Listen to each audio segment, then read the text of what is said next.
नमस्कार, मेरा अंतरिक्ष मेरी जिज्ञासा में आज के एपिसोड में हम बात करेंगे मध्य प्रदेश भोपाल के एक ऐसे एनजीओ के बारे में जो खगोल विज्ञान के क्षेत्र में एक नामचीन एनजीओ माना जाता है। आप अपने एनजीओ में जो परियोजना संचालित करते हैं उसमें खगोल विज्ञान को विशेष रूप से शामिल करते हैं। दोस्तों, हम ये बहुत अच्छी तरीके से जानते हैं कि किसी भी कार्यक्रम को शुरू करना और उसको सफलतापूर्वक लगातार अनेक वर्षों तक करते चले जाना और ऐसे मील के पत्थर बनाना जिससे लोग आपको हमेशा हमेशा याद रखें, बहुत आसान नहीं होता। और ये जब एनजीओ की बात होती तब और भी कठिन यात्रा तय करनी पड़ती है, लेकिन इस एनजीओ ने ये सारे काम किया है। और इसकी जो प्रतियोगिता होती है उसमें बहुत ही कठिन दौर से विद्यार्थियों को निकलना होता है, पास होना होता है, और जो स्कूली विद्यार्थी फर्स्ट राउंड में सिलेक्ट होते हैं उनको आगे प्रशिक्षण सत्रों में बुलाया जाता है। और साथ ही इनको प्रशिक्षण देकर जो हमारे वरिष्ठ साइंटिस्ट होते हैं, जो ऑब्जर्वेटरी हमारी बनी हुई है इंडिया में, वेधशालाएं बनी हुई है, इनमें प्राइजेस के तौर पे इन बच्चों को वहाँ भेजा जाता है और सीनियर साइंटिस्ट के बीच बैठ के अपने प्रतिभा को प्रस्तुत करने का अवसर दिया जाता है। ये एक बहुत ही नायाब प्रोजेक्ट इन लोग के द्वारा किया जाता है, जिसकी आज हम झलक आपको दिखलाएंगे। आज के प्रोग्राम में, आज के एपिसोड में हमारे मेहमान हैं अमृत स्मृति बाल कल्याण समिति के अध्यक्ष दिलीप सिंह भदौरिया जी। आपका हम स्वागत भी करते हैं और साथ ही आपसे जानने की कोशिश करेंगे कि किस तरीके से आपने अपने कार्यक्रमों को अंजाम तक पहुंचाया है। तो सबसे पहले एक झलक संस्था के कार्यों पर कि किस तरीके से उसने क्या क्या अचीवमेंट किए हैं।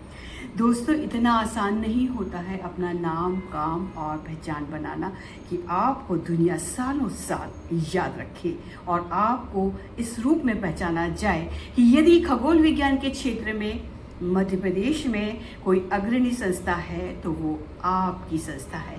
तो आइए मिलते हैं मेरा अंतरिक्ष मेरी जिज्ञासा में आज के मेहमान दिलीप सिंह भदौरिया जी से।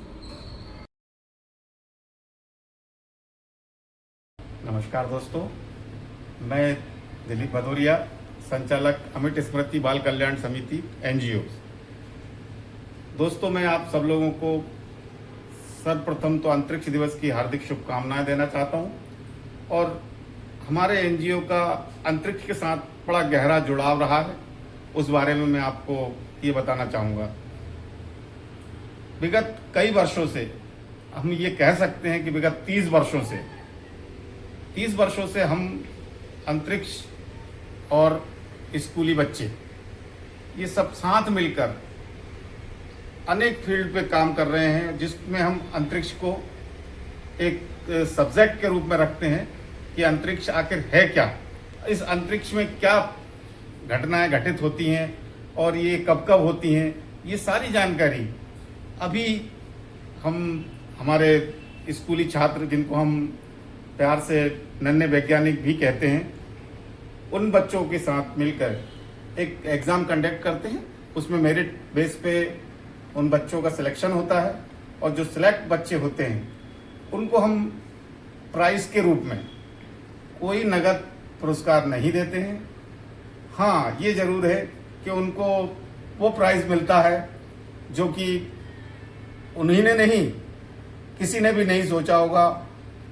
हमारे भारत देश में जितनी ऑब्जर्वेटरी हैं, वेधशालाएं हैं, वहाँ पे हम उन नन्हे वैज्ञानिकों का विजिट कराते हैं और वो नन्हे वैज्ञानिक जो होते हैं, आप उस समय को सोच के आप कल्पना ही नहीं कर सकते उनके अंदर जो खुशी रहती है, जो उत्साह रहता है।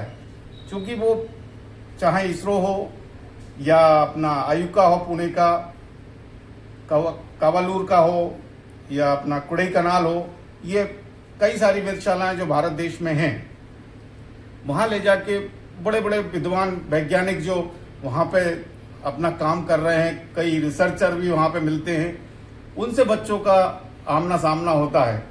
तो एक तो मंझे हुए वैज्ञानिक जो वहाँ मिलते हैं, दूसरा हमारे नन्हे वैज्ञानिक जिनके अंदर अंतरिक्ष से जुड़ी बहुत सारी जिज्ञासाएं रहती हैं, उन जिज्ञासाओं का सामना उन मंझे हुए वैज्ञानिकों को करना पड़ता है। क्योंकि नन्हे बच्चे जो रहते हैं, स्कूली छात्र जो रहते हैं, उनके सवाल भी बड़े अजीब व गरीब रहते हैं। और उन सवालों को जो वैज्ञानिक हमारी वेधशालाओं में मिलते हैं उनको, वो बच्चों को बड़े प्यार से उनकी बच्चों की जिज्ञासाएं शांत करते हैं। मध्य प्रदेश विज्ञान प्रौद्योगिकी विभाग के साथ मिलकर हम ये कार्यक्रम कई वर्षों से आयोजित करते आ रहे हैं। और दोस्तों, मैं ये भी बताना चाहूँगा कि हमारे एनजीओ ने ये जिज्ञासा अंतरिक्ष की जो है उसको शांत करने के लिए, उसका ज्ञान जन जन तक पहुंचाने के लिए हमने एक पुस्तक भी प्रकाशित करी है।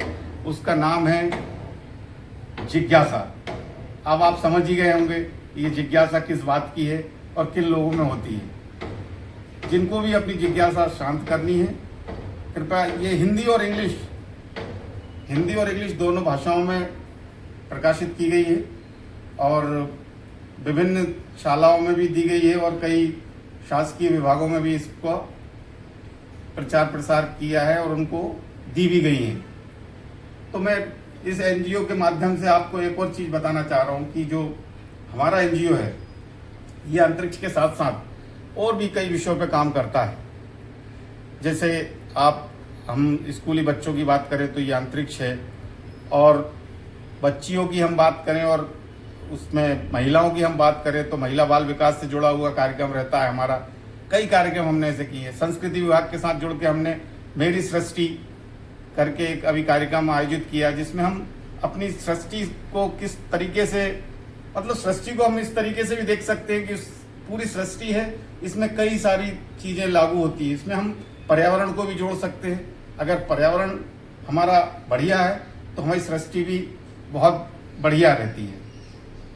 और एक जिज्ञासा के नाम से हमने एक और कार्यक्रम संस्कृति विभाग के साथ मिलकर करना चाहा है अभी, जिसमें कि हम पूरा ब्रह्मांड को लेकर चल रहे हैं।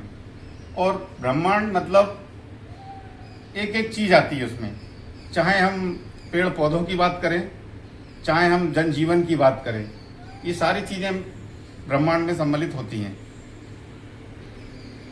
मैं अभी संस्कृति विभाग के बारे में जो आपको बता रहा था, सृष्टि, तो संस्कृति विभाग के साथ मिलकर हमने सृष्टि के जो किया है, इसमें हम धार्मिक, अध्यात्म और 30 त्योहारों को भी हमने उसी में समाहित किया है। और सीधी बात यह है कि जहाँ अंतरिक्ष की हम बात करते हैं, वहाँ चाहे ईद हो, चाहे दिवाली हो, चाहे करवा चौथ हो, ये से कई प्रकार के त्यौहार हैं जो हम ग्रह, नक्षत्र और ये अंतरिक्ष से जुड़े हुए रहते हैं पूरे। तो इस प्रकार हम ये कह सकते हैं कि अंतरिक्ष मानव जीवन का एक अंग है और जो हमेशा जीवन भर रहेगा।